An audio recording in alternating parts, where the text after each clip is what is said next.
Let me tell you about the exact moment my life ended. It was a Tuesday, exactly 10:14 a.m. I was sipping a lukewarm hazelnut coffee, completely oblivious to my impending doom, and I had just pressed send on an email. The email was intended for my best friend and cubicle mate, Sarah. We had a running, highly inappropriate, and fiercely guarded joke about our company's notoriously terrifying, notoriously gorgeous CEO, Julian Cross. Julian was a man who looked like he had been sculpted out of aggressive marble and dressed entirely in bespoke Italian wool. He possessed the piercing blue eyes of a Siberian husky and the warm, inviting personality of a highly efficient refrigerator. I was a junior copywriter. I lived in a state of perpetual anxiety and possessed a bank account that usually held less than $50 by Friday. I had absolutely no business interacting with a man who probably ironed his socks, but looking from afar was free. The email I had drafted was a comprehensive, bulleted list titled, "Top 5 Things I Would Do to Julian Cross If I Wasn't Terrified He Would Fire Me Using Only His Mind." It included highly specific scenarios involving the copy room, his ludicrously expensive silk ties, and a staple remover. It was funny. It was witty. It was meant strictly for Sarah's eyes only. Unfortunately, our company's email directory had a feature called autofill. I didn't type Sarah. I typed S. And the system, in its infinite demonic wisdom, decided I meant staff all. I stared at the screen as the little paper airplane icon flew away into the digital ether. A split second later, a notification popped up on my screen.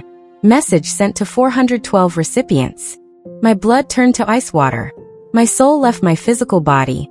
I frantically clicked undo, smashing my computer mouse with the ferocity of a trapped animal, but it was too late. The digital damage was done. Around me, the open plan office fell silent. A beat passed. Then a symphony of gasps, stifled giggles, and horrified whispers began to ripple across the floor like a wave. Sarah popped her head up from the cubicle next to mine. Her face was entirely pale. "Avery," she whispered, her voice trembling. "What did you just do?" "I'm moving to the woods," I replied, staring blankly at my monitor, my heart hammering against my ribs. "I'm going to live in a cave and eat moss." Before Sarah could offer any logistical advice on cave dwelling, the phone on my desk rang. It was a sharp, aggressive trill. I looked down at the glowing caller ID screen. Executive Suite J. Cross. He had read it. The CEO had read my staple remover fantasies. I picked up the receiver with a shaking hand, fully prepared to offer my resignation, my firstborn child, and my immediate surrender to the authorities. "Parker," his voice came through the line. It was deep, smooth, and utterly devoid of emotion. "My office. Now." Chapter 2. The elevator ride to the 65th floor took exactly 92 seconds. I know this because I counted every single one of them in a desperate attempt to keep myself from hyperventilating.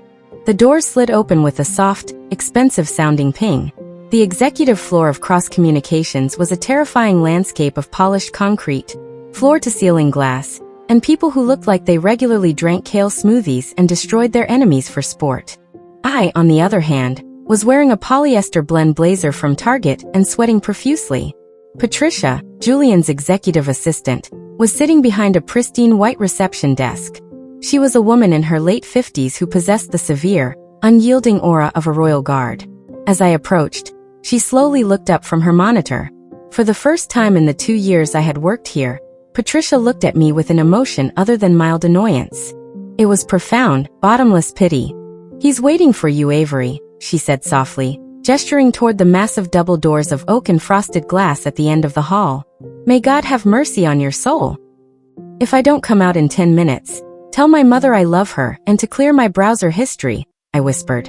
I walked the length of the hallway like a woman walking the Green Mile.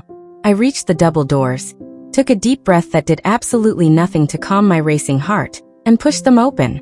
Julian Cross's office was easily the size of my entire apartment building. One entire wall was made of glass, offering a dizzying, panoramic view of the Manhattan skyline. At the center of the room sat a desk that looked like it had been carved from a single block of black obsidian. And behind that desk sat the man himself. Julian was, objectively speaking, an infuriatingly beautiful human being. He had dark, perfectly styled hair, a jawline that could cut glass, and eyes the color of a winter storm. He was wearing a dark navy suit that probably cost more than my college tuition. He was leaning back in his leather chair, his long fingers steepled under his chin, watching me with an unblinking, predatory stillness. I stood awkwardly in the center of the room, clutching my hands together so he wouldn't see them shaking. "Mr. Cross," I squeaked. I cleared my throat and tried to find an octave that didn't make me sound like a frightened cartoon mouse. "Sir, I am so incredibly sorry. I have already drafted my resignation letter. I'll pack up my desk immediately. You won't even have to call security." Julian didn't blink. He just reached out and tapped a single key on his keyboard. A massive flat-screen monitor mounted on the wall to my left flickered to life. There, displayed in glorious 72-inch high definition, was my email.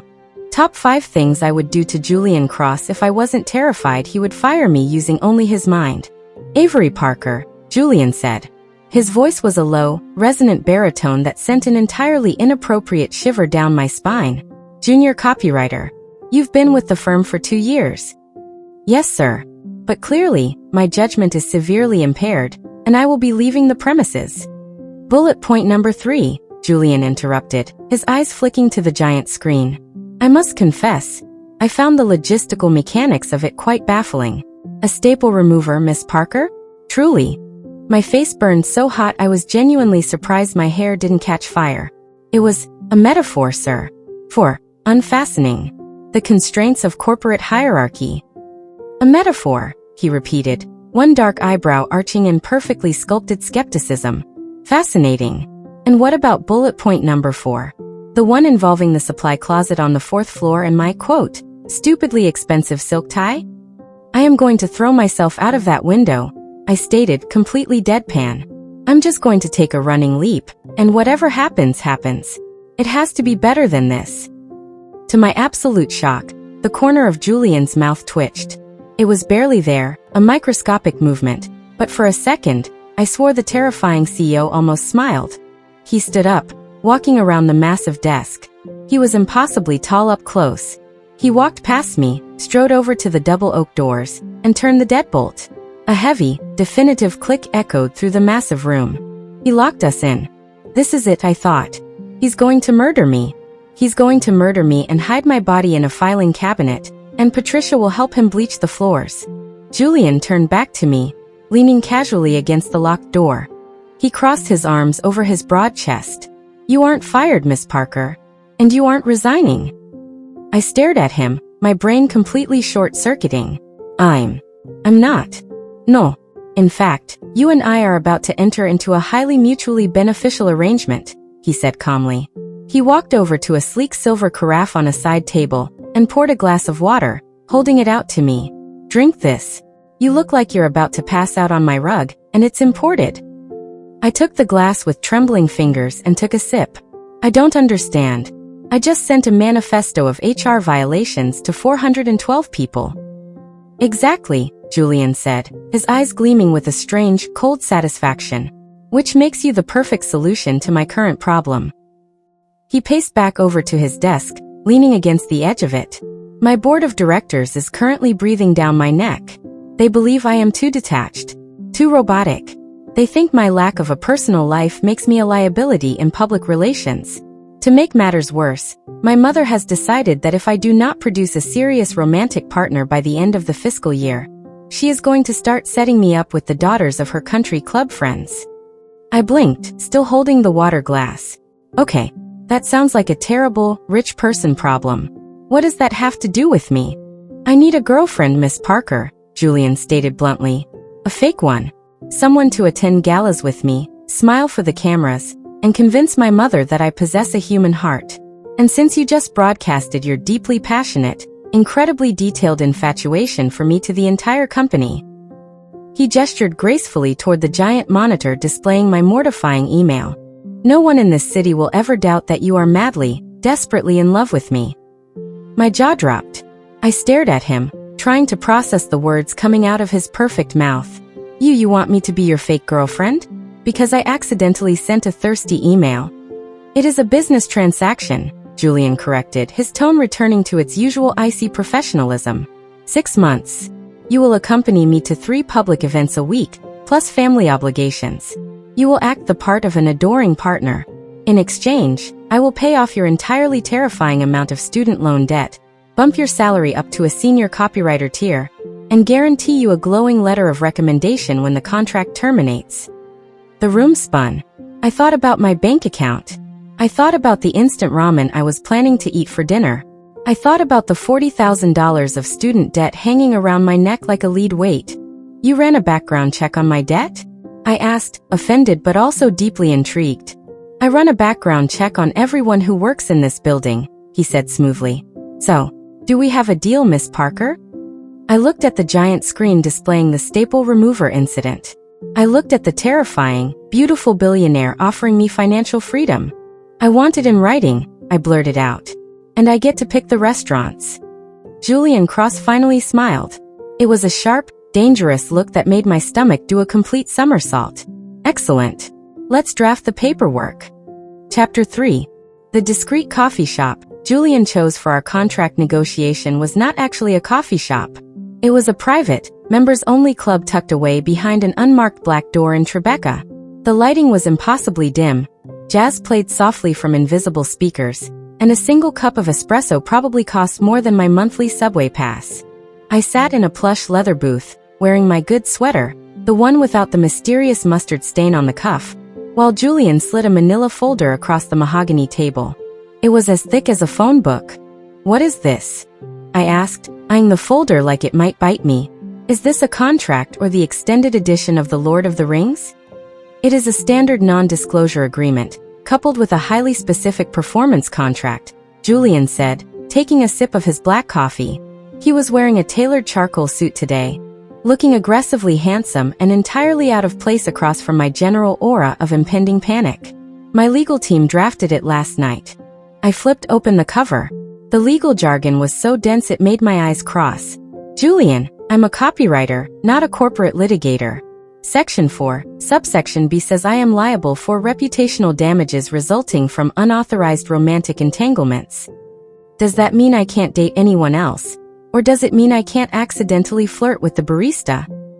It means you are exclusively mine for the next 6 months, in the public eye, Julian clarified smoothly. No datingaps. No ex-boyfriends crawling out of the woodwork. If my mother is going to believe this, the optics must be flawless. I grabbed a silver pen provided by the club and started aggressively skimming. Okay, fine. Exclusivity. I can handle that. I haven't been on a decent date since 2024 anyway. But if I'm signing this, I have a few amendments of my own. Julian leaned back in his leather seat, resting his elbows on the armrests, and steepled his fingers. It was the same terrifying pose he'd struck in his office, but this time, I was fueled by the power of a promised $40,000 debt payoff. I am listening, Miss Parker. First of all, I said, pointing the pen at him. Section 7 details a clothing allowance. I appreciate the thought, but we need a no critiquing my wardrobe clause. I know I don't dress like the women you usually date, who I assume are entirely composed of silk and trust funds, but you do not get to dictate my daily outfits. If I want to wear my Target polyester blazer to work, you will look at me with loving, adoring eyes. Julian's mouth twitched. I will agree to not critique your work attire. However, for public events, galas, charity dinners, appearances with my family, you will wear the clothing provided by my stylist. I am not having you show up to a black tie event in polyester, Avery. Hearing him say my first name sent a weird, electric jolt straight to my toes. I ignored it. Compromise accepted. Next, I need a defined cap on the number of dates. I am an introvert, Julian. If I have to socialize more than twice a week, I break out in hives. 3, he countered immediately, his tone leaving no room for argument. A minimum of 3 public dates a week. We need to be seen at the right restaurants, attending the right shows, and occasionally being caught by the paparazzi looking sickeningly happy. 2 dates look like a casual fling. 3 dates look like an obsession. Fine, I sighed, scribbling an amendment into the margin. 3 dates. But I get to pick the food on at least one of them. If I have to eat one more microscopic portion of foam-based molecular gastronomy, I am going to wither away. Deal. Anything else? I looked down at the massive stack of paper. The reality of what I was doing suddenly hit me like a freight train. I was about to sign 6 months of my life away to my boss. I was going to lie to my coworkers, his family, and possibly the entire internet. Just one more thing, I said, my voice losing a bit of its bravado. I looked up to meet his intense, storm-gray eyes. We need a boundary clause. The email was a joke. A stupid, catastrophic joke. But I need to know this is strictly professional. I don't want things to get weird. Julian held my gaze. For a second, the icy, robotic CEO facade slipped, and he just looked like a man who was deeply, genuinely tired. I give you my word, Avery, he said quietly. This is a mutually beneficial performance. I will treat you with the utmost respect. There will be no lines crossed that we do not explicitly agree upon for the sake of the charade. You are perfectly safe with me. I held my breath for a second, searching his face. Against all odds, I believed him. Okay, I whispered. I flipped to the back page, my hand trembling slightly as I pressed the silver pen to the thick, cream-colored paper. I signed my name with a dramatic flourish, right next to Julian's sharp, aggressive signature. It's done, I said, pushing the folder back across the table. I am officially your fake girlfriend. Julian closed the folder and tucked it neatly into his leather briefcase. Then he reached across the table and picked up my hand. His fingers were warm, his grip firm and entirely unexpected. Before I could ask what he was doing, he brought my knuckles to his lips and pressed a soft, lingering kiss to my skin. In that case, darling, Julian murmured, his eyes locking onto mine with a terrifying, devastating intensity. We have a dinner reservation at Le Bernardin at 8. We're something spectacular. He stood up, dropped $100 bill on the table for a single cup of coffee, and strode out of the club, leaving me sitting in the dim booth, my hand completely on fire. Chapter 4. Julian's stylist had apparently broken into my apartment while I was at work, because when I got home, there was a sleek black garment bag hanging on my bedroom door. Inside was a midnight blue slip dress that clung to my body like a second skin, a pair of strappy heels that required a minor degree in engineering to buckle, and a note that just read, "Be ready by 7:30. G." At 7:30 p.m. on the dot, a black town car idled outside my extremely unglamorous walk-up. Julian was sitting in the back seat, scrolling through his phone. When I slid in next to him, he looked up, and for a fraction of a second, his fingers completely stopped moving. "You look." He cleared his throat, adjusting his perfectly knotted tie. "The dress is acceptable." "It's a $3,000 piece of silk, Julian." "It's a little more than acceptable," I muttered, wrestling with the seatbelt. "I feel like if I breathe too deeply, I'm going to rip a seam and owe your stylist a kidney." "I told you, I handle the expenses. Now remember the protocol," he said, shifting immediately back into CEO mode as the car pulled into traffic. "We are going to Le Bernardin. It is highly likely there will be a photographer from page 6 lingering near the entrance.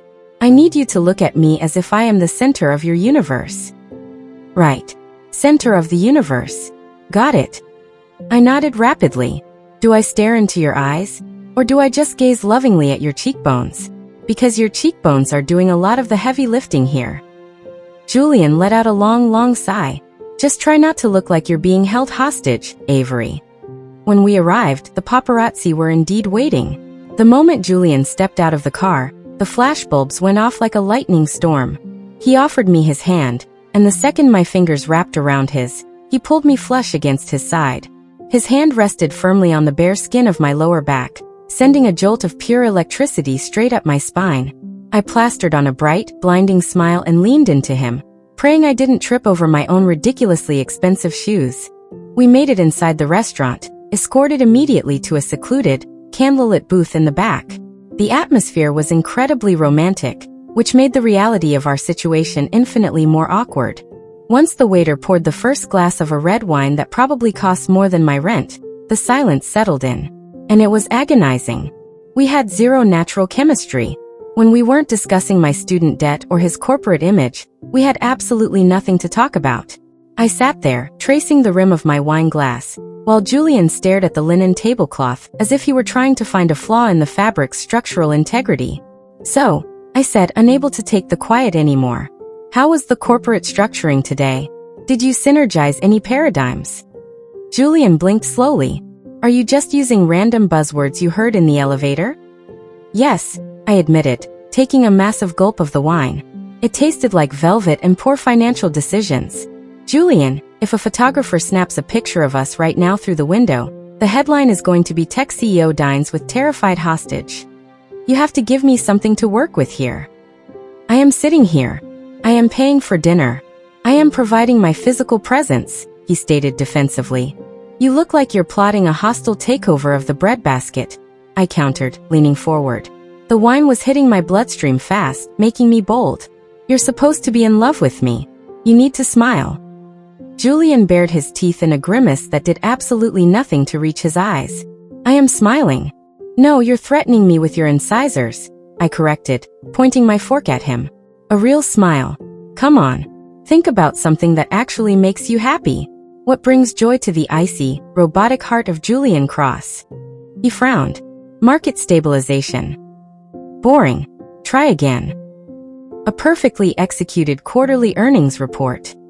My God, you really are a robot, I groaned, resting my chin in my hand. Okay, let's try something non-work related. Do you have a dog? A favorite childhood memory? A really good sandwich you ate once? Julian stared at me for a long moment. The candlelight flickered, casting shadows across the sharp planes of his face. His expression softened just a fraction. When I was 10, he said quietly, his voice losing that sharp boardroom edge. My grandfather took me sailing off the coast of Maine. There was a storm, and the motor died. Everyone panicked, but he just laughed, handed me the tiller, and taught me how to read the wind to get us back.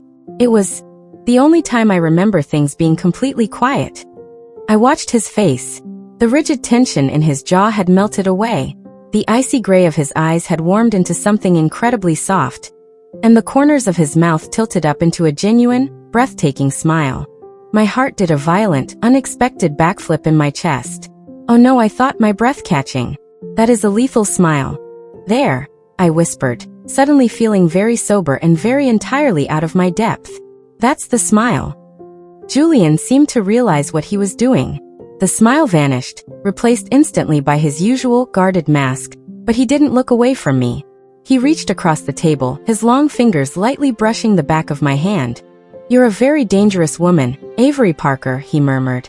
I'm a copywriter with a wine buzz. I shot back, though my voice trembled slightly. Don't give me too much credit. The waiter arrived with our appetizers, breaking the spell, but for the rest of the dinner, Julian's hand stayed on the table, just a millimeter away from mine. And for the first time since I signed that massive contract, I realized that faking my feelings wasn't going to be the hard part. The hard part was going to be making sure they stayed fake. Chapter 5. The Cross family estate in the Hamptons did not look like a house. It looked like a French chateau that had gotten lost on its way to Versailles and decided to settle on a cliff overlooking the Atlantic Ocean. Julian, I whispered, pressing my face against the tinted glass of the town car as we rolled up the mile-long, pebble-paved driveway. Your house has gargoyles. Why does your summer house have gargoyles? They're griffins, Avery, Julian corrected, not looking up from his tablet. And my great-grandfather had them imported from Belgium in the 20s. Now remember the briefing. My mother, Eleanor, respects strength and detests hesitation. My younger brother, Sebastian, respects nothing and detests boredom. Do not let Sebastian corner you. And do not let my mother smell fear. Great. I'm spending the weekend with apex predators, I muttered, smoothing down the beige cashmere sweater Julian's stylist had provided. It was so soft it felt like wearing a cloud, but it did nothing to soothe my violently churning stomach. The car glided to a halt in front of massive mahogany doors. Julian finally put his tablet away, unbuckled his seatbelt, and turned to me. We are a team, he said, his voice low and steady. He reached out, his thumb gently brushing a stray lock of hair behind my ear. The casual intimacy of the gesture made my breath hitch. Follow my lead. You are the woman who managed to melt my frozen heart. Act like you own the place. I have $12 in my checking account, Julian. The only thing I own is a collection of vintage tote bags. Avery, he said softly, a warning but also a strange kind of reassurance. Showtime. We stepped out of the car and into the grand foyer.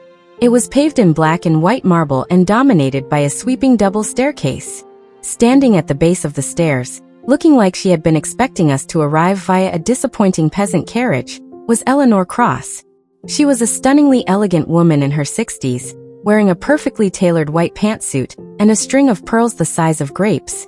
Beside her stood a younger, slightly messier, blonde version of Julian, Sebastian. He had his hands shoved into the pockets of his chinos, and a smirk plastered across his face. "Julian, darling," Eleanor said, holding her cheek out. Julian leaned down and kissed the air an inch away from her skin. It was the least affectionate greeting I had ever witnessed. Then Eleanor's piercing, glacial eyes snapped to me. She looked me up and down, mentally cataloging my net worth and finding it severely lacking. "And this must be the copywriter," Eleanor purred. She made the word copywriter sound like health code violation. "Avery Parker," I said, pasting on my brightest, most obnoxious smile. I stepped forward and thrust my hand out. "It is so lovely to meet you, Mrs. Cross. Your griffins are terrifying, but the landscaping is absolutely gorgeous." Eleanor stared at my extended hand for a full 3 seconds before limp-wristedly accepting the shake. "How charmingly vocal. Sebastian, take their coats." "I'm a venture capitalist, mother, not a coat check girl," Sebastian laughed, stepping forward. He bypassed Julian entirely and took my hand, kissing my knuckles with exaggerated flair. "Sebastian Cross, the fun brother." "Julian, I have to admit, I thought you fabricated her to stop mother's blind dates. But she's real and she's entirely too vibrant for you." "Back off, Ba," Julian warned, his hand coming to rest possessively on the small of my back. The heat of his palm seeped through the cashmere, grounding me. We were herded into a drawing room that looked like a museum exhibit. We sat on antique velvet sofas that were actively hostile to human comfort. A maid silently poured Earl Grey tea into bone china cups.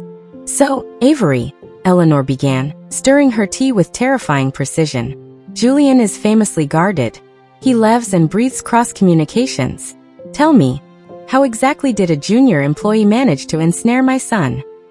I froze. Julian and I had established the ground rules of the contract, but we hadn't actually rehearsed our meet cute. I couldn't exactly tell his terrifying mother that I won his heart by broadcasting my desire to do inappropriate things to him in the copy room to 400 employees. I looked at Julian for help, but he was taking a sip of tea, his face an unreadable mask, waiting to see what I would do. "Fine," I thought. "Improv it is." I yelled at him. I blurted out. Eleanor stopped stirring. Sebastian choked on his tea. "You yelled at the CEO of your company?" Eleanor asked, her perfectly sculpted eyebrows vanishing into her hairline. "It was a Tuesday," I lied smoothly, leaning into the delusion. He was walking through the bullpen, entirely engrossed in his tablet, and he walked right into me. Spilled my scalding hot hazelnut coffee all over my shirt. And instead of apologizing, he told me I was blocking a highly trafficked corporate artery. Julian turned his head to look at me, a muscle feathering in his jaw. I couldn't tell if he was furious or trying not to laugh. I was running late for a deadline, I was caffeinated, and I just snapped. I continued dramatically. I told him that his situational awareness was garbage, and that just because his suit cost more than my car didn't give him the right to bulldoze his employees. "My God," Sebastian breathed, looking at me with pure awe. "You yelled at the Ice King." "I fully expected to be fired," I said, putting a hand on my chest. But instead of calling security, I turned to Julian, giving him a sickeningly sweet, adoring look.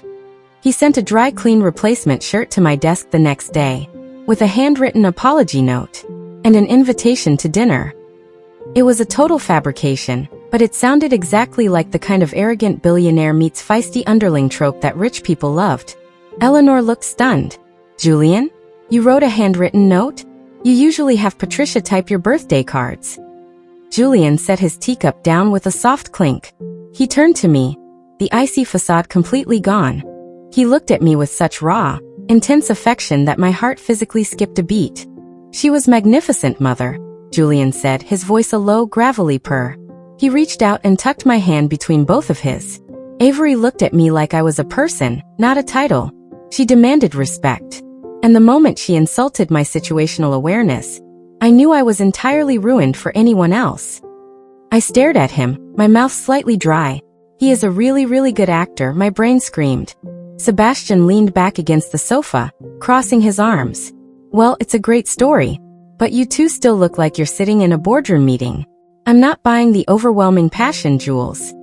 "Sebastian," Eleanor scolded, though she looked suspiciously agreeable to his observation. Julian's eyes darkened. The air in the room suddenly felt incredibly thin. "I don't particularly care what you buy, Ba," Julian murmured, his gaze never leaving mine. Before I could even process the shift in his tone, Julian's hand slid from mine, trailing up my arm, over my shoulder, and weaving into the hair at the nape of my neck. He pulled me toward him, closing the distance between us on the cramped velvet sofa. He didn't hesitate. Julian pressed his lips to mine. It was supposed to be a fake kiss for an audience, but the moment his mouth touched mine, the entire room ceased to exist. It wasn't a chaste peck. It was commanding, firm, and dizzyingly warm. My hands instinctively flew up, gripping the lapels of his suit jacket to keep myself from sliding off the sofa. A soft sound escaped my throat, and Julian angled his head, deepening the kiss, his thumb tracing a slow, burning line along my jaw. Every single nerve ending in my body was on fire. I forgot about the contract. I forgot about the debt. I forgot about the griffins. When he finally pulled away, my lips were tingling, my chest was heaving, and I was staring at him like I had never seen him before. Julian looked down at me, his chest rising and falling just a fraction faster than normal. His storm gray eyes were entirely black. He slowly turned his head to look at his brother. "Are you convinced, Sebastian?" Julian asked, his voice rough. Sebastian held his hands up in surrender, a delighted grin on his face. "Completely sold, brother. Mother, I think we better start planning a wedding." I swallowed hard, my fingers still white-knuckling Julian's jacket. We had survived the lion's den, but I had a terrifying, sinking realization that I had just walked straight into a trap of my own making. Chapter 6. Monday morning arrived with the subtlety of a car crash.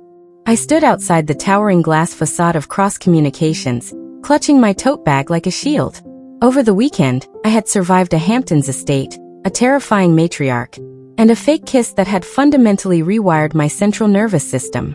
I had spent all of Sunday in my apartment, staring at my ceiling, trying to convince myself that Julian's lips had simply felt like a very lucrative business contract. It wasn't working. Taking a deep breath, I pushed through the revolving doors and swiped my badge at the turnstile. The moment I stepped onto the copywriting floor, the ambient noise of typing and corporate chatter died instantly. It was as if someone had hit the mute button on the entire department. 60 heads turned in unison to look at me. I kept my eyes glued to the gray industrial carpeting and power walked to my cubicle. I practically threw myself into my ergonomic chair, ducking behind the low partition. A second later, Sarah's head popped up over the divider like a prairie dog. "You," she hissed, her eyes wide with a mixture of terror and profound respect, "are a legend." "I am a dead woman walking," I whispered back, sinking lower in my chair. "Please tell me the gossip isn't that bad." Sarah gave me a look of deep pity. "Avery, the private Slack channels are burning to the ground. You sent a mass email detailing your desire to weaponize office supplies against the CEO, and 48 hours later, Page 6 published a photo of you two leaving Le Bernardin looking like the cover of a romance novel. Everyone thinks you're a Machiavellian genius who slept her way to the top floor." My stomach plummeted. I didn't sleep my way anywhere.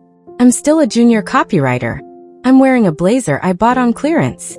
"Try telling that to marketing," Sarah muttered, glancing over her shoulder. "They're currently taking bets on how long it takes for you to get a corner office. And Kevin from accounting told everyone you demanded a Birkin bag as a severance package." I groaned, burying my face in my hands. The reality of the contract was crashing down on me. Julian wanted a public girlfriend.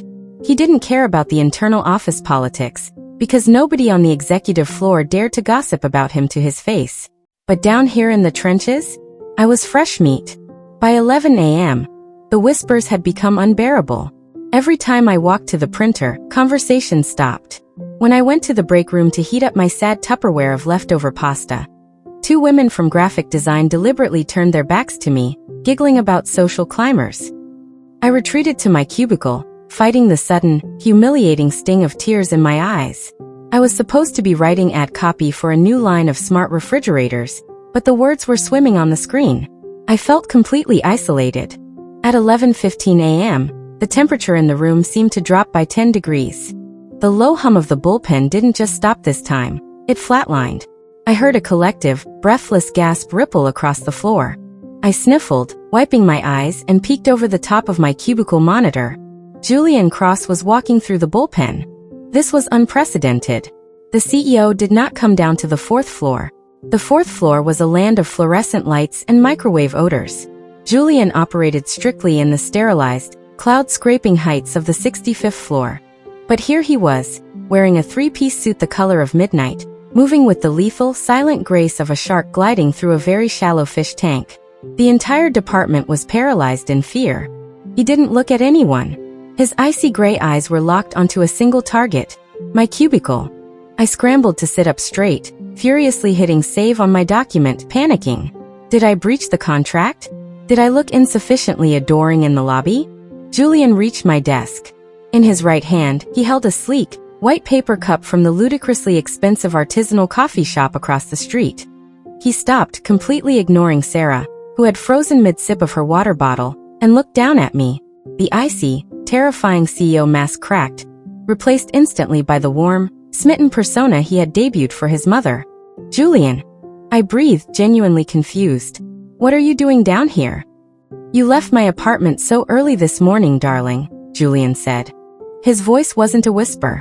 It was pitched perfectly, low, rich, and carrying just enough volume to ensure that at least 30 people in a 50-foot radius heard every single word. My brain completely stalled. Left his apartment. I had woken up in my own lumpy bed, fighting my cat for the blanket. I stammered, catching the warning glint in his eye. Play along, his look said. I had a deadline. For the refrigerators. The refrigerators can wait, Julian murmured, stepping into my cubicle space. He placed the coffee cup gently on my desk. I realized I never got to make you coffee. Hazelnut, right? Scalding hot. He was referencing the fake meat cute. He was establishing the lore. I looked up at him, my heart doing that violent, treacherous backflip again. He wasn't just performing for his mother anymore. He was performing for my coworkers. He was establishing, clearly and publicly, that he was the one chasing me. Thank you, I whispered, reaching for the cup. Our fingers brushed, and a spark of static electricity snapped between us. Are you free for lunch? Julian asked, resting his hands casually on the edge of my desk, leaning in close enough that I could smell his expensive, woodsy cologne. I have a department meeting at 1, I said, acutely aware that 60 people were currently holding their breath, eavesdropping on our conversation. Julian didn't even blink. He reached into his jacket pocket, pulled out his sleek black phone, and tapped a single button. Patricia? Cancel the copywriting department meeting at 1 o'clock. Miss Parker is unavailable. He hung up without waiting for a response and slipped the phone back into his pocket. Problem solved. Julian smiled, a genuine, breathtaking curve of his lips that made my stomach flutter. He leaned down and pressed a soft, lingering kiss to the top of my head. I'll be down to collect you at 12:30. Keep up the good work, sweetheart. He turned and walked back out of the bullpen, the sea of cubicles parting for him like the Red Sea. The moment the elevator doors closed behind him, the silence shattered. But this time, there were no nasty whispers. There were no jokes about social climbers. Sarah slowly lowered her water bottle, staring at me with a look of profound, almost religious awe. Avery, Sarah whispered. You didn't sleep your way to the top. You conquered it. Chapter 7. I am not a woodland creature. My idea of roughing it is staying at a hotel where the room service stops at midnight. So, when the annual Cross-Communications Synergy Summit arrived, I packed my bags with a heavy heart and a profound dread of mosquito bites. The retreat was held at an obscenely exclusive lodge in upstate New York. It was the kind of place that offered mindfulness axe throwing and artisanal pinecone weaving. All senior staff and department heads were mandated to attend. Since I was now publicly dating the CEO, I had been fast-tracked onto the guest list, much to the chagrin of the executive VP of marketing. After a grueling afternoon of trust falls, during which I am fairly certain the CFO deliberately let me hit the mat, Julian and I walked toward the VIP lodging section to finally check into our cabin. Julian was wearing a chunky knit sweater and dark denim. He looked like an impossibly wealthy lumberjack, and it was doing terrible things to my heart rate. I don't understand why we have to sleep in the woods, I complained, dragging my rolling suitcase over a gravel path. We own technology. We conquered nature. Why are we going back to it? It builds character, Avery, Julian said smoothly, easily carrying his leather duffel bag in one hand. And it fosters departmental synergy. If I hear the word synergy one more time, I'm going to throw myself into the lake. We reached cabin 4. It was a picturesque, a frame log cabin with a smoking chimney and a wraparound porch. Julian unlocked the heavy wooden door, pushed it open, and let me step inside first. I walked into the room, dropped my suitcase and froze. The cabin was beautiful. It smelled like cedar and expensive candles. There was a roaring fire in the stone hearth, a tiny kitchenette, and exactly one bed. It wasn't a sprawling California king bed either. It was a standard queen, draped in a plaid wool blanket. "Julian," I said slowly, pointing a trembling finger at the singular piece of furniture. "Where is the other bed?" Julian stepped into the cabin, pulling the door shut behind him. He looked at the bed. He looked at the tiny, deeply uncomfortable-looking wooden armchair next to the fireplace. His jaw clenched so hard I thought I heard a molar crack. Without a word, he pulled out his phone and dialed. "Patricia," he barked the moment the line connected. "Explain cabin 4." He listened for a moment, his eyes darkening to a stormy, furious gray. He pinched the bridge of his nose. "I see. And who exactly authorized that change?" Yes, of course she did." "Fine. Leave it." He hung up, sliding the phone back into his pocket with a heavy, resigned sigh. "Let me guess," I said, crossing my arms. "A booking error?" "A highly calculated, maternal interference," Julian corrected bitterly. "My mother apparently called the lodge concierge yesterday.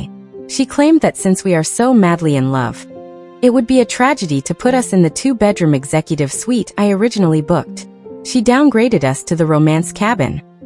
"The romance cabin," I repeated, my voice squeaking. "I will sleep in the chair," Julian announced, dropping his duffel bag on the floor. He glared at the wooden armchair, as if he were preparing to fight it in hand-to-hand combat. "You take the bed." I looked at the chair. It was essentially 2 planks of distressed wood bolted together. Then I looked at Julian, who was 6'2" and built like a Greek statue. "Julian, you can't sleep in that chair. It looks like a medieval torture device. You'll wake up with a slip disc, and the board of directors will sue me for breaking the CEO." "I am not going to compromise your boundaries, Avery," he said firmly. "We agreed this was a professional arrangement. You are sleeping in the bed." "It's a queen-size bed," I argued, my heart hammering against my ribs. "We are 2 adult human beings. We can sleep on the same mattress without it turning into a scandal. I'll build a pillow wall. It'll be like the Berlin Wall, but fluffy." Julian stared at me, his eyes searching my face for any sign of hesitation. "Are you entirely sure?" "Yes. Now go put your flannel pajamas on, or whatever it is billionaires wear to sleep in the woods." 3 hours later, the fire had burned down to glowing embers, and the cabin was pitch black. The pillow wall had been constructed. I was lying rigidly on the left side of the bed, staring up at the dark wooden beams of the ceiling, intensely aware of the man lying exactly 5 inches away from me on the other side of the cotton barricade. I couldn't hear the woods outside. All I could hear was the slow, steady rhythm of Julian's breathing. "Julian," I whispered into the dark. "Yes, Avery." His voice was low, gravelly with sleep, and it sent a completely involuntary shiver down my spine. "I'm sorry your mom meddles so much," I said softly. The mattress shifted slightly as he turned his head toward me. "My mother has always believed that control is a substitute for affection. She orchestrated this because she expects me to fail. She expects the pressure to crack the facade, and for you to leave, just like the others." I frowned, turning my head to look at the silhouette of the pillow wall. "What others?" There was a long silence. For a moment, I thought he wasn't going to answer. "I was engaged," Julian said quietly. 3 years ago. To a woman whose family had very close ties to my mother's social circle. It was highly optimized. A perfect merger of 2 prominent families. But 2 months before the wedding, my company faced a massive hostile takeover attempt. I was sleeping in the office, working 100-hour weeks to save the firm. I wasn't present. I wasn't the perfect, attentive partner my mother promised her I would be. So she left. I asked softly. "She told me I was a machine," Julian murmured, the hurt bleeding through his usually icy tone. "She said I didn't know how to be human. And she was right. I am exceptionally good at building companies, Avery. I am catastrophically bad at building a life." My chest physically ached for him. Without thinking, I reached over the top of the fluffy pillow wall in the dark. I waved my hand blindly for a second until my fingers brushed against his arm. I slid my hand down, finding his, and laced my fingers through his much larger ones. Julian went completely still. "You aren't a machine, Julian," I whispered, squeezing his hand tight. "You're just very specifically calibrated. You bought me coffee when the whole office was gossiping about me. You're willing to sleep on a wooden plank to make me comfortable. That's plenty human." Julian didn't say anything, but in the dark, his fingers curled around mine, holding on with a desperate, heavy grip. He didn't let go for the rest of the night. And as I finally drifted off to sleep, holding the hand of my fake billionaire boyfriend, I realized with terrifying clarity that the line between the contract and reality hadn't just blurred. It had completely disappeared. Chapter 8. There is a specific kind of karma reserved for people who lie about their romantic lives to billionaires. Mine arrived on a Thursday morning in the form of the worst flu I had experienced since the 7th grade. I woke up feeling like I had been run over by a freight train carrying a shipment of lead anvils. My throat felt like sandpaper, my head was throbbing with a chaotic, heavy bass line, and my apartment was fluctuating wildly between the temperature of the Sahara Desert and the Arctic Circle. I managed to drag my feverish body out of bed, wrapped myself in a threadbare, oversized college sweatshirt, and sent a pitiful, typo-ridden email to HR and my department head, Sivk. Flu. Do not expect me to alive until Monday. I crawled back under my duvet, curled into a miserable, shivering ball, and passed out. I don't know how many hours passed. My dreams were a chaotic fever haze of staplers, pine cones, and Julian Cross's shockingly warm hands. I was violently pulled back to reality by a sharp, authoritative knock on my apartment door. I groaned, burying my face in my pillow. "Go away," I croaked. "I have the plague. I am contagious and deeply unattractive." The knocking persisted. It was the kind of knocking done by someone who was entirely unaccustomed to being ignored. I blindly reached for my phone on the nightstand to check the time. It was 3 p.m. and noticed I had 4 missed calls from an unsaved, extremely expensive-looking Manhattan number. Oh no, my fever-addled brain panicked. It's his mother. She's here to inspect the hostage. I stumbled out of bed, tripped over a rogue shoe, and dragged myself to the front door. I unlocked the deadbolt and pulled the door open about 3 inches, peering out through a squint. It wasn't Eleanor Cross. It was Julian. And for the first time since I had met him, he was not wearing a bespoke suit. He was wearing heather gray sweatpants, a plain black t-shirt that stretched entirely too well across his broad chest, and a dark beanie pulled over his perfectly styled hair. He was holding a massive, insulated brown paper bag from a wildly expensive artisanal deli. "Julian," I rasped, leaning heavily against the doorframe for structural support. "What are you doing here? Also, what are you wearing? Do the paparazzi know you own cotton?" Julian's eyes swept over me, taking in my pale face, my disastrously messy hair, and the fact that I was actively shivering. His jaw tightened, and without waiting for an invitation, he pushed the door fully open and stepped inside, shutting it firmly behind him. "You didn't answer your phone," he said, his voice entirely devoid of its usual icy boardroom edge.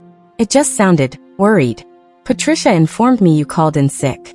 I assumed, based on your general inability to keep your own desk organized, that your apartment would not be adequately stocked with medical supplies. I have half a bottle of expired NyQuil and a box of stale saltines," I defended weakly, crossing my arms over my chest. "I'm surviving." "You look like a Victorian ghost," Julian countered, steering me gently by the shoulders back toward the living room. "Sit down. Before you fall down." He guided me to my incredibly lumpy, mustard yellow sofa. I collapsed onto it, pulling a throw blanket over my lap. I watched in a state of absolute, feverish bewilderment as the billionaire CEO of my company walked into my tiny, chaotic kitchen. He didn't flinch at the dishes in the sink. He didn't comment on the stack of unopened mail on the counter. He just opened the brown paper bag and began pulling out containers. I brought chicken noodle soup from the place on 5th Avenue. They make the broth from scratch, Julian listed off, moving around my kitchen with surprising efficiency. Electrolyte water, gingertea, and 2 different types of fever reducers, because I wasn't sure if you had an allergy to ibuprofen. He poured the soup into one of my chipped bowls, microwaved it, and brought it over to the coffee table, setting it down next to a steaming mug of tea and 2 pills. "Eat," he ordered softly, sitting down on the edge of the coffee table, right in front of me. "You didn't have to do this," I whispered, wrapping my freezing hands around the warm mug of tea. "The contract doesn't cover hazardous duty pay. You could catch this." "I have an exceptional immune system," Julian stated, watching me take a sip of the tea. "And the contract stipulates that we take care of our public image. It looks very bad if I let my beloved girlfriend perish from a seasonal virus." He was using the contract as an excuse, but his eyes betrayed him.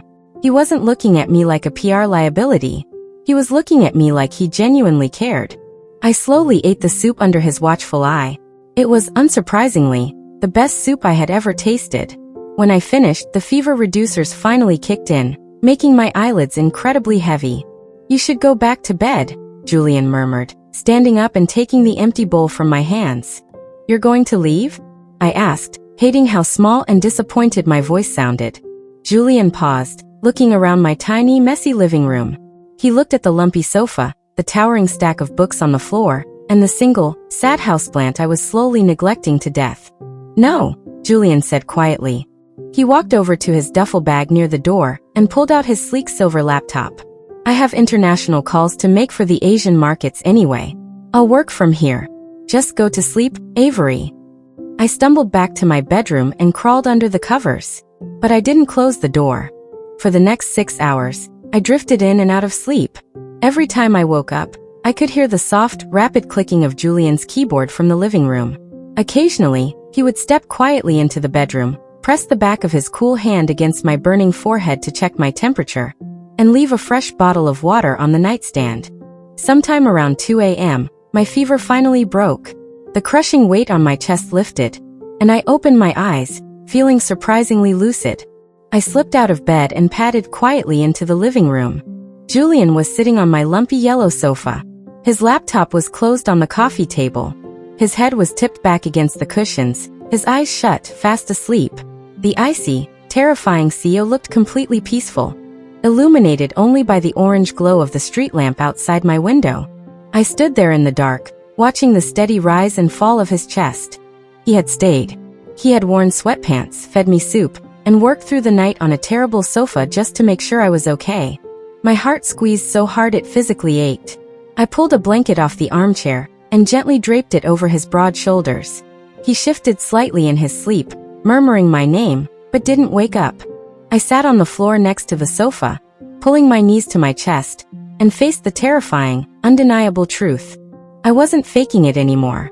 I had completely, hopelessly fallen in love with Julian Cross. Chapter 9. Surviving the flu was easy. Surviving the realization that I was head over heels in love with a man who was legally bound to tolerate my presence for another 5 months was agonizing.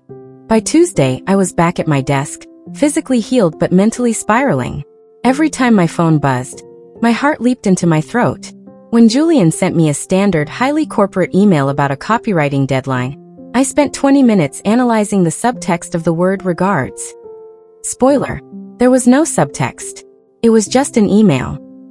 I had resolved to bury my feelings deep down in the dark, dusty basement of my soul, and maintain total professionalism. I was a copywriter. He was the CEO. We had a contract. That resolve lasted exactly until 12:30 p.m. on Thursday. Julian had requested my presence at an executive networking luncheon on the 65th floor. Routine maintenance of the public narrative, his text had read. I arrived in the executive boardroom wearing a sleek burgundy sheath dress, courtesy of his stylist, and my best smitten girlfriend's smile. The room was buzzing with executives, board members, and catered trays of miniature quiches. I spotted Julian near the floor-to-ceiling windows. He looked devastating in a charcoal suit, holding a glass of sparkling water, nodding politely at the CFO. I started making my way toward him when the double oak doors of the boardroom swung open, and all the oxygen was immediately sucked out of the room. A woman walked in. She did not merely walk, she glided. She was stunningly tall, with sleek blonde hair that looked like it had never known a split end, and she was wearing a white tailored suit that screamed generational wealth. She possessed the kind of aristocratic, icy beauty that made you want to immediately apologize for existing in her general vicinity. I didn't need an introduction. The collective, terrified whisper of the room provided one. Victoria Kensington. The ex-fiancée. The woman who had told Julian he was a machine. I watched, frozen in place, as Victoria bypassed 3 vice presidents and glided straight toward Julian. "Julian," she said, her voice a melodic, throaty purr. She reached out and placed a manicured hand squarely on his chest, right over his heart. "It's been an absolute age. You look stressed. As always." Julian stiffened. The polite corporate mask he had been wearing shattered, replaced instantly by the cold, robotic CEO persona I hadn't seen since the day I signed the contract. He politely but firmly stepped back, dislodging her hand. "Victoria. I wasn't aware Kensington Holdings was sending a representative to this luncheon." "My father insisted," she smiled, stepping closer again, completely ignoring his physical boundary. "And I have to admit, I was curious. The rumor mill in the Hamptons has been quite chaotic lately. Your mother tells me you're having a midlife crisis, dating an employee." She laughed. It was a light, tinkling sound that made me want to throw a miniature quiche at her head. "I told Eleanor it was obviously just a PR stunt," Victoria continued, her voice dropping into an intimate, hushed tone that was still loud enough for me to hear. "You Julian? With a copywriter? It's almost too absurd to be insulting. Once you're done playing this little game, we should have dinner. Talk about merging our portfolios again." A sudden violent wave of pure, unadulterated jealousy crashed over me. It was so intense it actually made my vision blur at the edges. I forgot about the contract. I forgot about professionalism. My brain completely shut down, leaving only a primal, deeply territorial instinct in charge. "Darling," I practically shouted, cutting through the room. I marched up to them, inserting myself seamlessly between Julian and Victoria. I didn't just stand next to him. I plastered myself against his side. I wrapped both of my arms around his left arm, hugging it to my chest, and beamed up at him with aggressive affection. "I am so sorry I'm late, sweetheart," I cooed, using a pet name that made Julian actually flinch in surprise. The elevators were just a nightmare. I turned my head and looked at Victoria, widening my eyes in faux innocence. "Oh, I'm sorry. I didn't realize Julian was catching up with a vendor. I'm Everi." The midlife crisis. Victoria's perfect smile tightened into a thin, furious line. "Victoria Kensington. I am an investor. And Julian's former fiancé." "Former? Right," I chirped, leaning heavier against Julian. I reached up with my free hand and began meticulously, entirely unnecessarily, straightening his silk tie. "He's mentioned you. Briefly. Usually in the context of dodged bullets." Behind me, the CFO choked on a sip of champagne. Julian looked down at me. His icy gray eyes were wide, completely caught off guard by my sudden feral energy. He opened his mouth to speak, but I wasn't done. "So you're looking to merge portfolios?" I asked Victoria, tilting my head. "That's so retro. Julian and I don't really talk about work when we're together. We're too busy building a life." I used the exact phrase Julian had told me in the cabin. I felt his entire body tense against mine. Victoria let out a condescending little scoff. "Building a life. How quaint. Tell me, Avery, does he still work 100-hour weeks? Does he still fall asleep at his laptop instead of coming to bed? Or have you magically cured his obsession with his own company?" "Actually," Julian spoke up. His voice was low, smooth, and entirely relaxed. He unhooked my arms from his side, only to wrap his own arm firmly around my waist, pulling me so close our hips were touching. "Avery has introduced me to the concept of a work-life balance," Julian said smoothly, looking right at Victoria. "For instance, last week, I completely neglected a quarterly review just to bring her soup when she was ill. I find that I heavily prefer her company over my laptop." Victoria's eye physically twitched. "And as for dinner," Julian continued, his tone turning to absolute ice, "I am afraid my evenings are exclusively booked. Avery requires a minimum of 3 dates a week, and I am highly dedicated to fulfilling her terms. Now if you'll excuse us, my girlfriend hasn't eaten, and she gets delightfully grumpy when her blood sugar drops." He didn't wait for Victoria to respond. He turned us both around and steered me toward the catering tables on the other side of the room, leaving the aristocratic ex-fiancée standing alone, looking like she had just been slapped. Once we were safely behind a towering display of artisan cheeses, I let out a massive, shaky breath. My adrenaline was crashing, and the sheer audacity of what I had just done was catching up to me.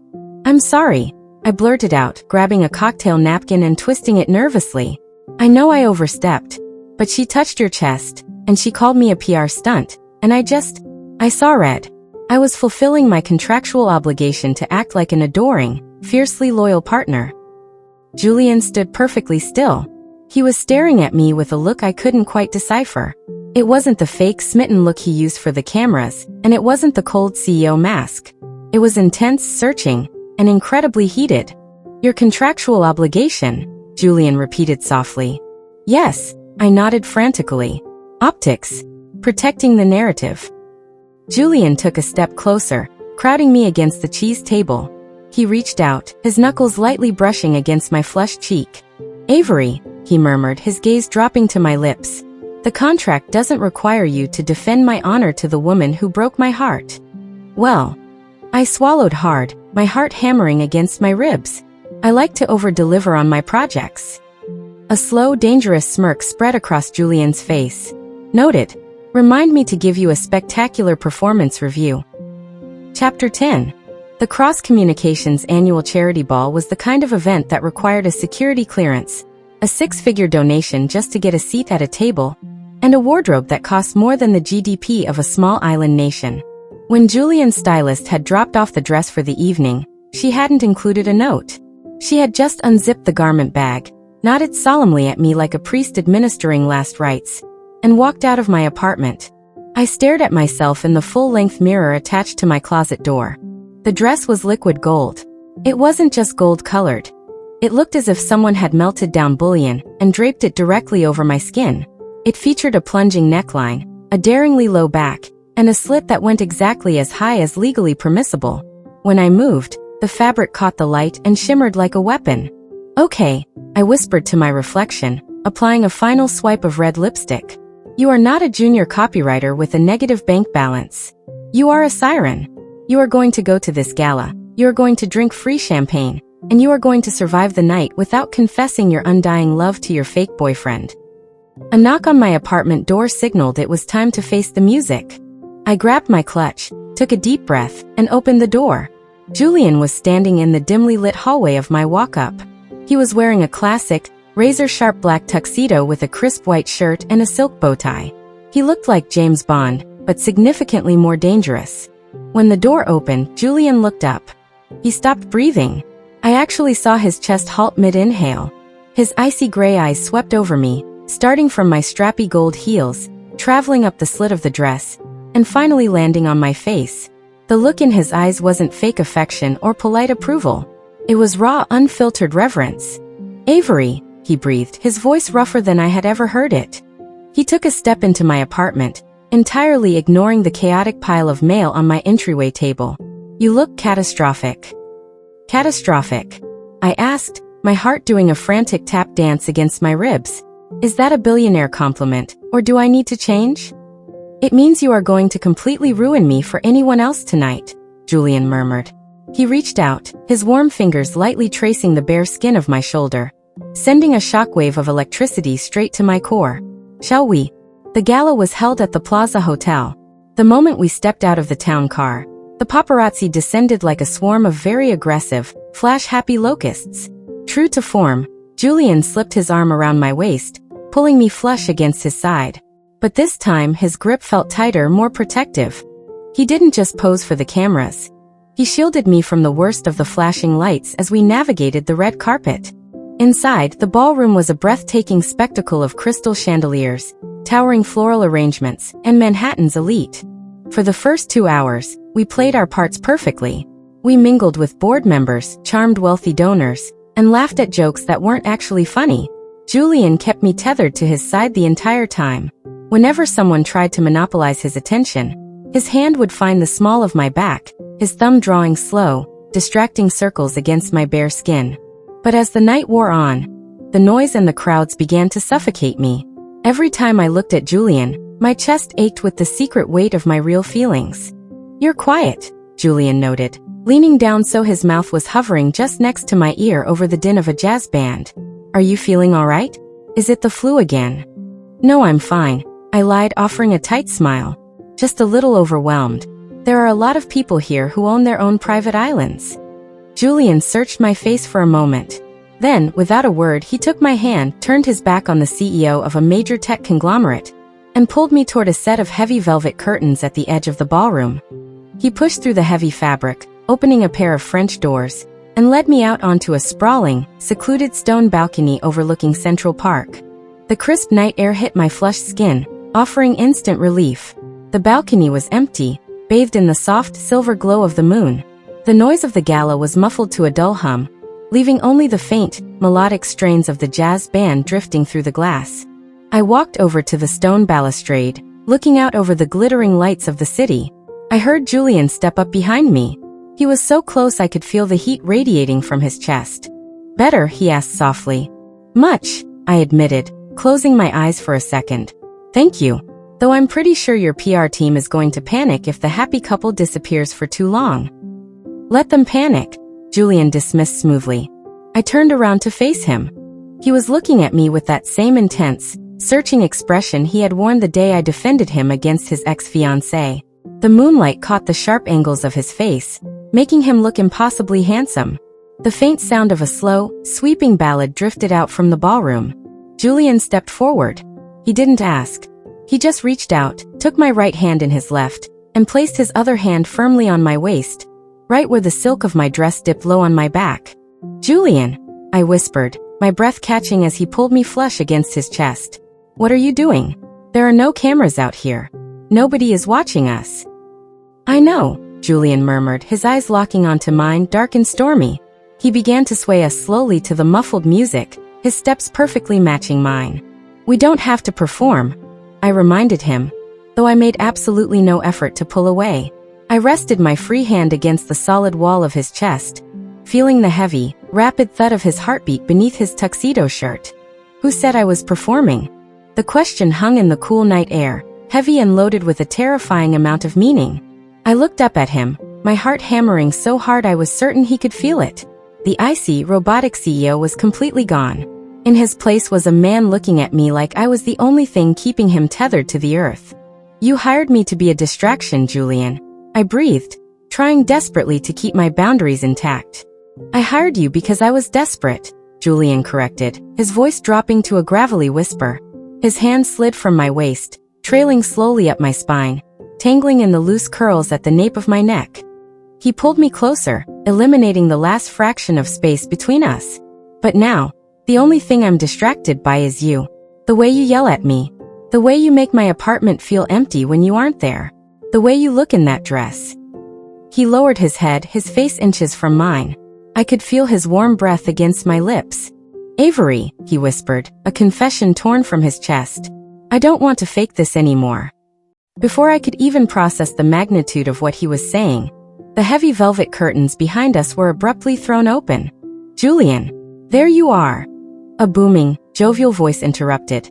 It was the chairman of the board. "They need you inside for the charity auction right now." Julian and I sprang apart like two teenagers caught sneaking out. Julian's jaw clenched with murderous frustration, but the CEO mask instantly slammed back into place. "I'll be right there, Richard," Julian said, his voice perfectly smooth. He looked back at me, his eyes burning with an unspoken promise. "We aren't done with this conversation." He turned and walked back into the ballroom, leaving me standing on the balcony, my lips tingling, my heart racing, and my meticulously constructed walls completely, utterly destroyed. Chapter 11. The remainder of the charity ball passed in a surreal, glittering blur of auction paddles and incredibly dry speeches. I functioned on pure autopilot. I smiled at the right intervals, clapped when appropriate, and somehow managed to keep myself upright in my lethal gold heels. But my mind was entirely stuck on the balcony. "I don't want to fake this anymore." Julian's words echoed in my head on a relentless, terrifying loop. Every time I glanced at him from across the table, I found him already watching me. The icy, robotic CEO was gone, replaced by a man whose storm-gray eyes tracked my every movement with a dark, predatory focus that made my pulse hammer wildly against my ribs. When the gala finally concluded at midnight, Julian didn't wait for the usual parade of lingering goodbyes. He placed a hand firmly on the small of my back, murmured a few abrupt farewells to the board members, and steered me out of the ballroom with the ruthless efficiency of a man orchestrating a corporate takeover. The paparazzi flashed their cameras as we exited the plaza, but Julian didn't pause to pose. He bundled me directly into the waiting black town car and slid into the back seat beside me. The heavy doors slammed shut, instantly cutting off the noise of the city. A second later, the tinted glass privacy partition between the back seat and the driver slid up with a soft, mechanical hum. We were completely, utterly alone. I pressed myself against the passenger door, suddenly acutely aware of how much space Julian took up in the confined cabin. He had unfastened his bow tie, letting it hang loose around his collar, and unbuttoned the top 2 buttons of his crisp white shirt. It was an unfairly attractive look. "Julian," I started, my voice betraying a slight tremor. I clutched my metallic clutch like a protective shield against my chest. "About what you said on the balcony." "Avery," Julian interrupted. He didn't stay on his side of the car. He closed the distance between us in a single, fluid movement, crowding me against the leather upholstery. He reached out and gently plucked the clutch out of my death grip, tossing it carelessly onto the opposite seat. "We were interrupted," Julian murmured, his voice dropping into that low, gravelly register that made my brain completely short-circuit. He reached up, his long fingers tangling in the hair at the nape of my neck, and tilted my face up toward his. He didn't give me a chance to overthink it. He brought his mouth down on mine, and every single coherent thought I possessed instantly evaporated. This was not the fake kiss from the Hamptons. That kiss had been a performance, commanding and convincing, but staged for an audience. This kiss was desperate. It was entirely real. A soft gasp escaped my throat, and Julian took immediate advantage, parting my lips and deepening the kiss with a raw, consuming intensity. My hands, acting entirely of their own volition, flew up to grip the lapels of his tuxedo jacket, pulling him closer until there was absolutely no space left between us. He tasted like expensive champagne and mint, and the heat radiating from him was intoxicating. His free hand slid down to my waist, tracing the deep dip in the back of my gold dress, his thumb caressing my bare skin. The touch sent a violent, electric shock straight to my core. I leaned into him, my fingers moving from his lapels to bury themselves in his perfectly styled hair, ruining it completely. Julian groaned, a low, rough sound vibrating deep in his chest, and angled his head to kiss me harder. I was completely unmoored, swept up in a tidal wave of adrenaline, and the terrifying realization that the man I was secretly in love with was kissing me like he was starving for it. But then, as his lips trailed down my jaw to press a burning kiss against the sensitive skin of my neck, reality came crashing back down on me like a grand piano. He is Julian Cross. My brain screamed over the frantic beating of my heart. He is a billionaire CEO who treats relationships like business mergers. He optimizes everything.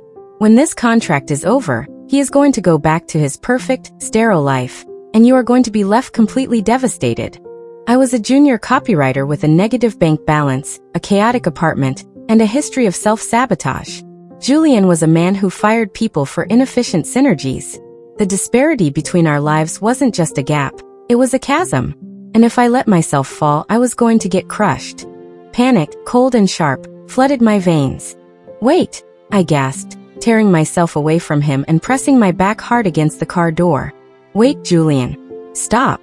Julian froze, his chest heaving, his eyes entirely black with desire and sudden confusion. "Avery? What is it? Did I hurt you?" "No," I breathed, wrapping my arms around myself, suddenly feeling very cold despite the heat in the car. "No, you didn't hurt me. But we can't do this." "Why?" he asked, his voice rough. He reached out to touch my arm, but I flinched back, and his hand dropped instantly. "On the balcony, you didn't pull away. You feel this too. I know you do." "It's the adrenaline," I lied, my voice shaking. Tears pricked the back of my eyes, but I ruthlessly blinked them away. "It's the champagne, and the gala, and the fact that we've been pretending for weeks. The lines are just getting blurred." Julian stared at me, his jaw clenching. "This isn't blurred lines, Avery. This is real. It's a breach of contract." I blurted out, clinging to the only defense mechanism I had left. Section 4, subsection B. No anunciaréis romantic entanglements. We agreed this was a business transaction, Julian. You are my boss. You hold my debt, my job, and my entire professional future in your hands. If we do this and it blows up, which it will because I am a chaotic disaster and you are a highly optimized machine, I lose everything. The word machine hung in the air between us, toxic and sharp. I saw Julian physically flinch. The warmth completely drained from his face, replaced instantly by the cold, devastatingly blank mask of the CEO. The town car rolled to a gentle stop outside my apartment building. I didn't wait for the driver to open the door. I grabbed my clutch, yanked the door handle, and practically threw myself out onto the sidewalk. "Avery," Julian called out, his voice sharp and suddenly desperate. "Good night, Mr. Cross," I said, not looking back. I sprinted up the stairs of my walk-up as fast as my gold heels would allow, unlocked my door, and slammed it shut behind me. I slid down the cheap wood until I was sitting on the floor of my messy, chaotic apartment, buried my face in my hands, and finally let myself cry. Chapter 12. I spent the entire weekend in a state of catatonic misery. I didn't leave my apartment. I didn't answer Sarah's frantic texts demanding all the juicy details from the gala. I didn't even stress eat, which is how you know a situation is truly dire. I just lay on my lumpy mattress, staring at the water stain on my ceiling, replaying the kiss in the town car on a relentless, agonizing loop. I called him a machine.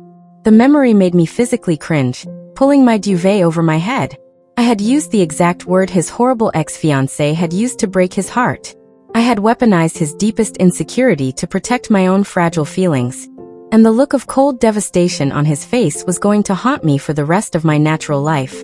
But I couldn't go back. The chasm between us was too wide. He was Julian Cross, the billionaire who optimized his life with contracts and NDAs. I was Avery Parker, a girl who currently had exactly $14 to her name, and couldn't even organize her own desk drawer. If I stayed, if I let myself be his convenient, contractual girlfriend who eventually transitioned into a real one, I would spend every single day wondering when he was going to realize I was a messy, chaotic liability. It was better to rip the band-aid off now. On Monday morning, I woke up at 5 a.m. I put on my most severe, unfun outfit, a gray pencil skirt and a stiff white button-down that made me look like an unhappy bank teller, and took the subway to the office long before the sun was fully up. The building was practically deserted when I swiped my badge. I took the elevator straight to the 65th floor. Patricia wasn't at her desk yet. The executive suite was silent, bathed in the pale, cold light of the early morning. I walked down the long hallway, my practical flats making absolutely no noise on the polished concrete. I pushed open the heavy oak doors to Julian's office. It was empty. His desk was pristine, an obsidian slab of perfection. My hands were shaking as I unzipped my tote bag. I pulled out the thick manila folder containing our legally binding, highly detailed performance contract. I placed it squarely in the center of his desk. On top of the folder, I placed a crisp, white envelope. Inside was my formal resignation letter. It was exactly 3 sentences long, citing personal reasons, and offering my immediate departure. But next to the envelope, I left a small, neon yellow sticky note. It was the only splash of color in the entire sterile room. "The deal is off. Keep the $40,000. I'm sorry I called you a machine. You are the most human person I know. Avery." I stared at the sticky note for a long second, memorizing the sharp angles of his office, the faint smell of his woodsy cologne that still lingered in the air. A massive lump formed in my throat, but I swallowed it down. "Goodbye, Julian," I whispered to the empty room. I turned around, walked out, and gently pulled the heavy doors shut behind me. The descent to the 4th floor felt like a funeral march. When I reached my cubicle, the copywriting department was just starting to trickle in. I grabbed an empty cardboard paper box from the supply closet and started throwing my meager belongings into it. 3 vintage coffee mugs, a framed photo of my cat, a pathetic, wilting succulent, a drawer full of aggressively pink highlighters. Avery. I jumped, nearly dropping the succulent. Sarah was standing at the entrance to my cubicle, holding her morning iced coffee, staring at my cardboard box with absolute horror.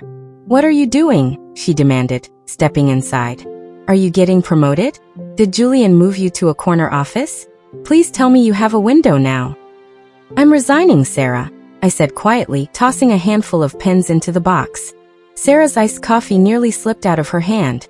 "You're what?" "Avery, you just went to the gala. You looked like a literal goddess. The Slack channels are saying you two were practically making out on a balcony." You conquered the mountain. You do not jump off the mountain once you reach the peak. The mountain is a billionaire CEO who owns my debt, I whispered fiercely, glancing around to make sure nobody was listening. The power dynamic is completely toxic. It was a contract, Sarah. A fake dating contract to get his mom off his back, and I breached it. I caught real feelings. And I can't stay here and pretend anymore. Sarah stared at me, her jaw on the floor. Wait, you were fake dating Julian Cross? The Ice King? Yes. And now I'm leaving before I get my heart completely pulverized. I grabbed the heavy tape dispenser from my desk and shoved it into the box. I took one last look at the tiny gray, fabric-lined box where I had spent the last 2 years of my life. I'll call you tonight, I promised, giving Sarah a tight, emotional hug. She hugged me back, completely stunned into silence. I picked up my cardboard box, bracing it against my hip, and started walking down the aisle toward the elevator banks. My coworkers watched me go, a sea of confused faces popping up over their partitions. The whispers were already starting, but I didn't care. I just wanted to get out of the building before Julian read that sticky note. I pressed the down button in the elevator lobby. The digital numbers above the doors slowly descended. Ding. The doors slid open. I took a deep breath, stepped inside, and turned around to face the lobby as the doors began to close. Suddenly, a loud, piercing crackle of static echoed through the entire building. It wasn't coming from the elevator. It was coming from the overhead public address system. The emergency PA speakers, located on every single floor of cross communications, which were strictly reserved for fire drills and active crises. Avery Parker. The voice booming through the speakers was deep, smooth, and laced with absolute, unyielding authority. Julian. I froze, my hands gripping the edges of my cardboard box, so tightly my knuckles turned white. I frantically jammed my finger against the open doors button. Do not get on that elevator, Julian's voice commanded over the speakers, echoing through the fourth-floor lobby with godlike volume. If anyone is standing near the elevators on the 4th floor, press the emergency stop button. Now. A guy from accounting, who was walking past holding a bagel, looked at me in sheer terror, dropped his bagel, and slammed his palm against the emergency stop button on the wall. The elevator doors froze open. Thank you, Julian's voice echoed. A sharp exhale of breath crackled over the microphone. Now, Avery, you left a sticky note on my desk. I find it entirely unacceptable. Therefore, I am rejecting your resignation. The entire 4th floor was dead silent. 60 copywriters were holding their breath. I stood in the elevator car, completely paralyzed. You accused me of optimizing my life, Julian continued, his voice vibrating through the ceiling tiles. You said we were too different. So, in the interest of full corporate transparency, I am going to read a list. Please pay attention. My heart stopped. No.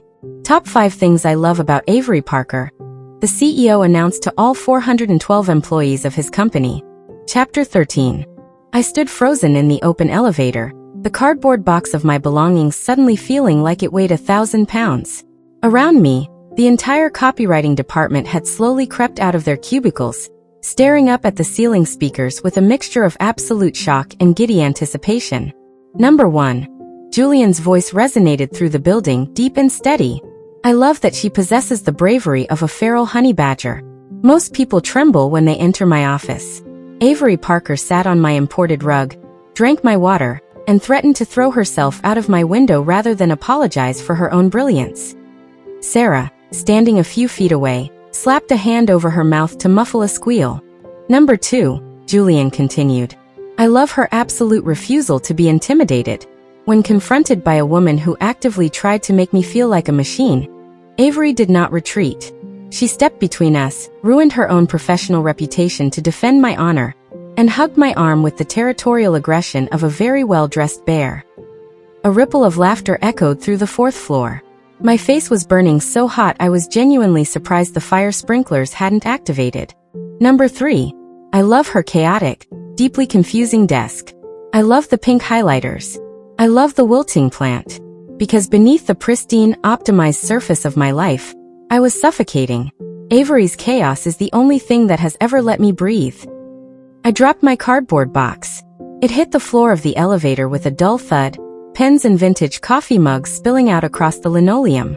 Number 4. His voice softened, dropping a decibel, losing the sharp edge of the CEO and becoming the quiet, vulnerable man who had held my hand in the dark cabin. I love that she didn't just see the title. She saw me. She stayed awake with me. She reminded me how to be human. The PA system crackled with a moment of dead air. The silence in the building was absolute. "And number 5, Julian said, his voice now sounding much closer. Not just from the speakers, but echoing down the hallway. "I love her enough to do this." The elevator doors, which had been frozen open by the terrified accounting guy, suddenly felt very narrow as a figure turned the corner and strode into the lobby. Julian. He had sprinted. The man who never moved faster than a calculated, predatory glide was actually out of breath. His charcoal suit jacket was unbuttoned. His tie was completely askew, and he was holding the thick manila folder containing our contract in his left hand. He marched straight through the crowd of gaping copywriters, never breaking eye contact with me, and stepped right into the elevator car, stepping over my spilled highlighters. He held up the massive legally binding contract. With one swift, violent motion, Julian ripped the entire stack of paper in half. He tossed the shredded pieces onto the floor of the elevator, right next to my wilting succulent. "Contract terminated," Julian said, his chest heaving. I stared at him, tears finally spilling over my eyelashes and tracking down my cheeks. "Julian, you just broadcasted your feelings to 400 people. The board of directors is going to have a collective stroke." "Let them," he said fiercely, stepping closer and backing me up against the metal railing of the elevator car. "I own a controlling interest in this firm. They can't fire me, but I am not going back to my sterile, perfect life, Avery. Not without you. I'm a disaster," I sobbed, laughing at the same time. "I have no money, I have a terrible credit score, and I'm currently wearing practical flats." "I don't care about your credit score," Julian murmured, reaching out to cup my face in both of his large, warm hands. His thumbs gently wiped away my tears. "I am catastrophically in love with you. I don't want a fake girlfriend for the press, and I don't want a business transaction. I want you. All the mess. All the chaos. Everything." He looked down at me, his storm gray eyes entirely unguarded. "Avery Parker," Julian whispered, "will you please go on a real, entirely unoptimized first date with me?" "Yes," I breathed. Julian didn't hesitate. He pulled me in and kissed me, right there in the elevator, in front of the entire copywriting department. It wasn't a performance. It was a promise. The kiss was deep, breathtaking, and tasted like absolute victory. A cheer erupted in the lobby. I could hear Sarah screaming in triumph, followed by the sound of scattered applause echoing down the hallway. Julian broke the kiss, resting his forehead against mine, a brilliant, devastating smile lighting up his face. He reached out and hit the button for the 65th floor. "What are you doing?" I asked breathlessly as the doors finally slid shut, cutting us off from the cheering crowd. "I have to pack up my desk." "You don't sit at that desk anymore," Julian murmured, pulling me securely against his side as the elevator began to rise. "You're moving to the executive floor. I believe the role of senior copywriter comes with a window." "And a door I can lock?" I asked, raising an eyebrow. "Absolutely," Julian smirked, kissing the top of my head. "For when we need to synergize." Epilogue. 1 year later. The executive suite of cross communications was significantly less terrifying than it used to be. For one, Patricia had started wearing colorful scarves and occasionally smiled. For another, the massive, obsidian desk in Julian's office was currently littered with several brightly colored sticky notes, a half-empty hazelnut coffee, and my favorite pink highlighter. I sat back in one of the plush leather guest chairs, kicking my heels off and resting my feet casually on the edge of Julian's immaculate desk. "I'm just saying, the new ad campaign is a little dry," I pointed out, tapping a pen against my chin. "We need to punch up the emotional resonance in the second paragraph." Julian, who was standing by the floor-to-ceiling window reviewing a quarterly report, turned around. He wasn't wearing a tie, his sleeves were rolled up to his elbows, and he looked entirely, blissfully relaxed.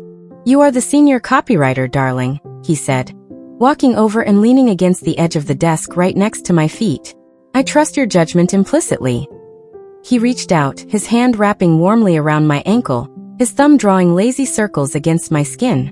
On his left ring finger, a sleek, modern gold band caught the afternoon light. "Good," I smiled, admiring the ring. Because I already changed it and sent it to the printers. Julian laughed, a rich, warm sound that I still felt incredibly proud of unlocking. He leaned down and pressed a soft kiss to my forehead. You are a menace to corporate protocol, Mrs. Cross. You knew what you were marrying, I reminded him, tilting my head back to look at the wall behind his desk. Right next to his framed degrees from Harvard and Yale hung a much smaller, significantly more important document. Julian had tracked down the server logs, printed out the original, infamous email, and had it professionally framed in expensive mahogany. Top 5 things I would do to Julian Cross if I wasn't terrified he would fire me using only his mind. You know, Julian murmured, following my gaze to the framed email. His eyes darkened, a familiar, dangerous spark igniting in the storm gray depths. It's past 6 o'clock. Most of the floor has gone home. He unhooked my feet from his desk, stepping between my knees, and rested his hands heavily on the armrests of my chair, trapping me in. Is that so? I asked, my pulse picking up an immediate, frantic rhythm. It is, he whispered, lowering his mouth until it was hovering just a millimeter above mine. And I believe we have a supply closet on this floor. I'm feeling incredibly open to exploring the metaphorical unfastening of corporate hierarchy. I grinned, grabbing the lapels of his shirt and pulling him the rest of the way down. Just promise me one thing. I breathed against his lips. Anything. No stapel.